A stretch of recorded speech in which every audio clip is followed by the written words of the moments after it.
It's as strong as a spell. I'll never tell. Yeah, I like you, that's for sure.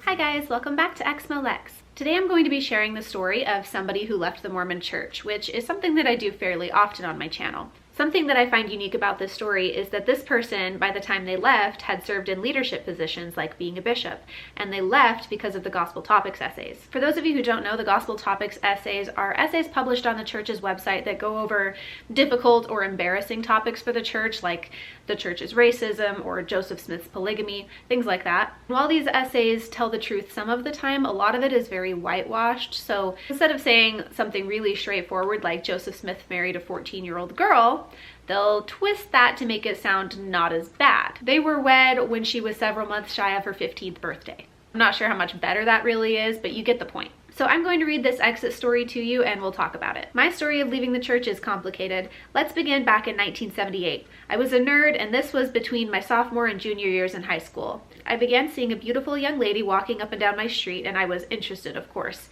When I finally got the nerve to speak to her, I found out that her mother had just married a widower from up the street to me.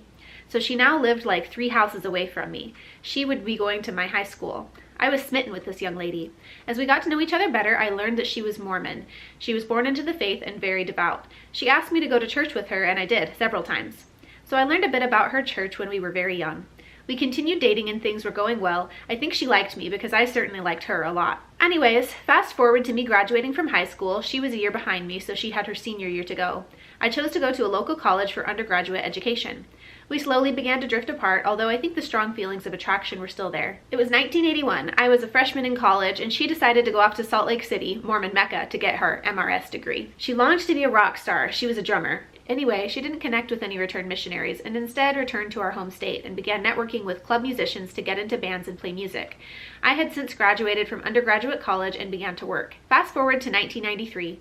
She had been in an abusive relationship, had a child, and was living with her mother. Ironically, her mother lived just around the corner from me and I could walk to her house in 2 minutes. A multiple friend who was visiting her decided to connect us again. This friend called me and we set up a date for meeting up for dinner. Then, when we met at the restaurant, it was like those years never happened.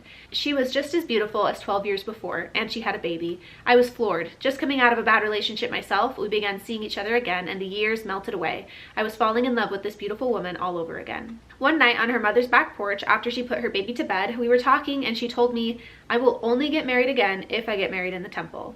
Her first marriage was to a never Mormon, so she vowed not to let that happen again. I told her that I didn't know what all of that meant, but if it was the one way to be with her forever, then count me in. I was falling hard. I loved this woman again. This is something I feel like is not that uncommon with church members. Obviously, I was Mormon for a long time. I have family members and know a lot of people that are in relationships where one person, would not marry outside of the religion, and the other person joined the religion mostly because they really wanted to be with that person. Once you fall in love with somebody, religion doesn't seem that important. But for a Mormon, their spouse being religious is extremely important because if they're not Mormon, they're not going to get to heaven. So they're really only ever interested in being with somebody who is as dedicated to the church as they are. One of my most embarrassing Mormon memories is that I had a boyfriend who was Mormon, but I didn't want to continue dating him because he wasn't sure if he wanted to serve a mission. And I felt like if he wasn't committed to the church enough to serve a mission, then he wasn't committed enough to get married in the temple, and that was like a non-negotiable thing for me. What you'll see with this story is that this person joins the church and stays faithful for a long time and really truly believes the church is true. But with a lot of relationships that start this way, basically with an ultimatum of like, I want to be with you and I love you, but you have to join the church and we have to get married in the temple, is that a lot of people will join the church just so that they can marry the person. And obviously, if they're doing it for only that reason, it's not going to be like they're super committed to the church. And so oftentimes what you'll see and what I've seen in my own personal life is that the person will join the church so that they can get married in the temple, so that they can have a relationship at all. But then after like maybe a year or two, they stop going to church. They are not interested in the religion. They don't really believe it. They just joined because they wanted to be with this person. And that's sad, right? Because then it ends up causing problems in the relationship because the person who was Mormon expects you to be not only committed to them, but committed to their church as well. I joined the church in September 1993. We were married in a civil ceremony in January 1994. Our beautiful daughter came to us in November 1994, and we were blessed with 2 more children. We lived in blissful matrimony and raised our children. I worked a full-time job, went to school for a PhD in chemistry, and was called as a bishop, all at the same time. I was overstretched, overstressed, overextended. And I loved my life, and I loved my wife. I adored this woman. Worship the ground she walked on. That's not hyperbole. I worked so hard to provide for this woman and our children. We always had a nice home. She always had the best, most reliable vehicle. I busted my ass to make a wonderful life for this woman.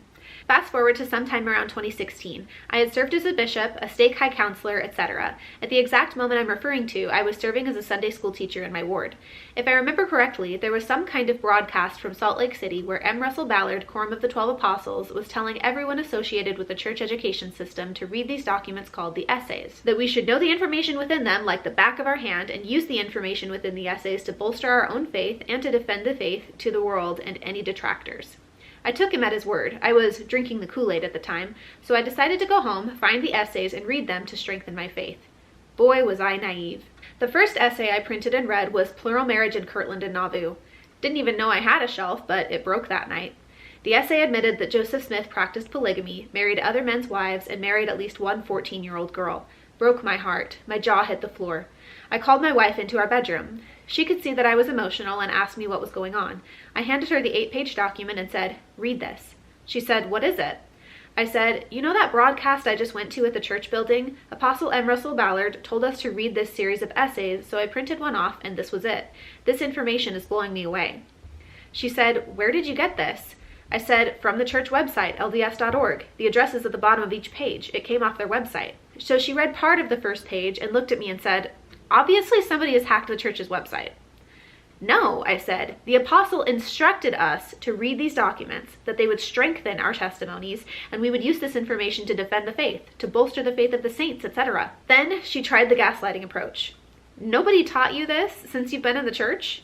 "No, they haven't," I said. I asked her if she had known these things about Joseph Smith, that he had married women who were already married to men who were still alive, that he had married at least one girl who was only 14 years old. She said that she had heard that Joseph practiced polygamy, which was nowhere to be found in the church curriculum that existed at the time. I then told her that I needed to ask her a very important question and that I wanted her to be very thoughtful in her answer. My question was this: if our beautiful daughter were 14 years old and we heard a knock on our door and it was the prophet, seer, and revelator telling us that the Lord had commanded that he would take our daughter as a plural wife, what would you do? Without 1 second of hesitation, she looked straight at me and said, "I would give her to him." That is really rough. I remember being blown away by that information as well. I hadn't heard anything about Joseph Smith being a polygamist while I was a member of the church. It might have been sort of alluded to because, obviously he was the one that came up with the practice of polygamy. I knew that Brigham Young had multiple wives. I knew that polygamy was practiced in the 1800s, but we only ever learned about Emma Smith. And what we learned about the relationship was that, they were like a power couple, that the type of relationship they had is something that we should look up to. I never heard about any of his other wives. I never knew that he had any other wives specifically.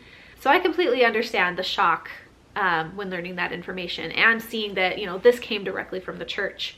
As far as just being completely 100% on board with handing over your daughter for a plural marriage to an adult man, I can't relate to that one. And there were times when I was a member of the church where I felt like I would do anything that the prophet asked. But when it comes to stuff like that with my kids, I don't think I would have been faithful enough for that. And I'm proud of that, to be honest. My heart hit the floor. All I could muster was, over my fucking dead body. If they can get past me, then they can have her. And she said, then I guess we're done. And our marriage was over, just like that. I am so sorry. I'm so sorry. I was kicked to the curb, discarded like a bag of trash. I adored this woman. I loved her with all my heart. I gave her a comfortable life, beautiful children, a nice home, a loving, devoted husband. But the cult had their hooks securely in her. I didn't stand a chance. That was 5 years ago. The divorce was final 4 years ago. I have a fantastic relationship with my children, and I'm doing okay. I still miss her, probably still love her, but that's all in vain since she only loves the cult and what it stands for. I removed my records from the cult 4 years ago as I couldn't consciously allow my name to be affiliated with a global land and property acquisition and wealth management company masquerading as a church. I can't believe I went hungry, fasted, donated the money I would have spent on food to a cult masquerading as a church who hoarded it into a fortune, now worth somewhere north of $160 billion, while I went hungry and my children at meager portions. This story hurt my heart. It was so hard to hear what you went through. And the thing is, when I learned this information about the church and when I started questioning, I was terrified of my spouse reacting the way that yours did.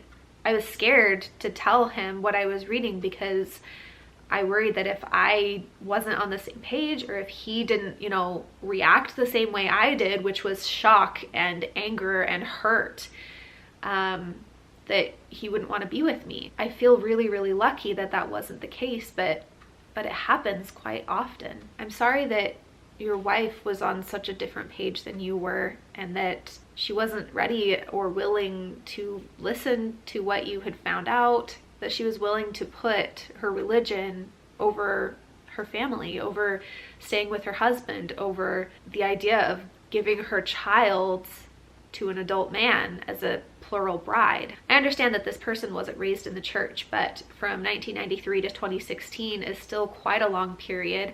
And to have been somebody that had served as a bishop, to be somebody who had been in the stake high council, who was serving as a Sunday school teacher, and then to receive counsel from an apostle saying, read this stuff, get well acquainted with it so that you can, have a testimony and defend the church, only to read something that shocking that it pulls you out of the cult mindset like that. I can only imagine how difficult this whole process must have been for you.